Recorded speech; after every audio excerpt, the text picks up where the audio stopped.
Hey, what's going on everyone? Today we are diving into Samsung's newest foldable flagship, the Galaxy Z Fold 7. Now, if you are like me, you probably felt a little let down by last year's Fold 6. Yeah, we got a new chipset, but let's be honest, it was basically the Fold 5 with a different name.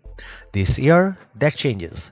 The Fold 7 is finally a substantial upgrade both in hardware and user experience. There are some real wins, a few trade-offs, and plenty to unpack. So let's get into it. Samsung's completely redesigned the chassis. Each half of the phone is now little over 4mm thick, and when folded, it's just about 8.9mm.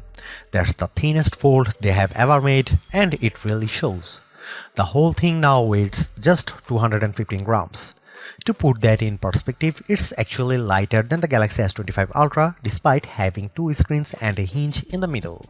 Samsung didn't just shave off thickness, they also redesigned the hinge, refined the frame, and even shrunk the fingerprint sensor and buttons to fit seamlessly.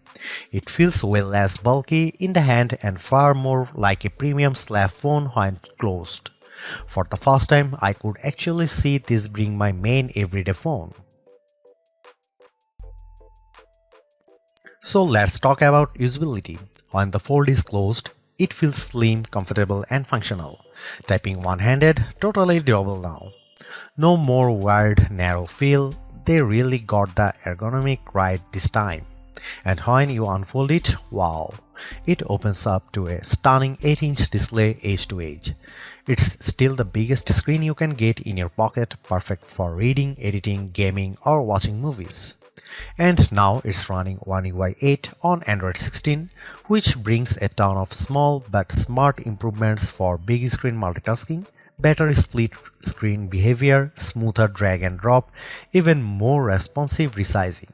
Samsung has clearly refined the dual identity experience, folded and unfolded, and that's a big win. So here is the bottom line.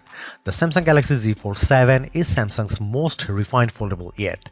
It's thinner, lighter, faster, and finally gets the camera it deserves. But they have also cut some things like the S Pen and raised the price. If you have been waiting for a fold that feels like a true daily driver, this is probably the first one that delivers across the board. Would I recommend upgrading from Fold 6? Only if you care about the thinner design and the camera, but if you are new to foldables and want the best, this is it. The Fold 7 is the best foldable Samsung has ever made.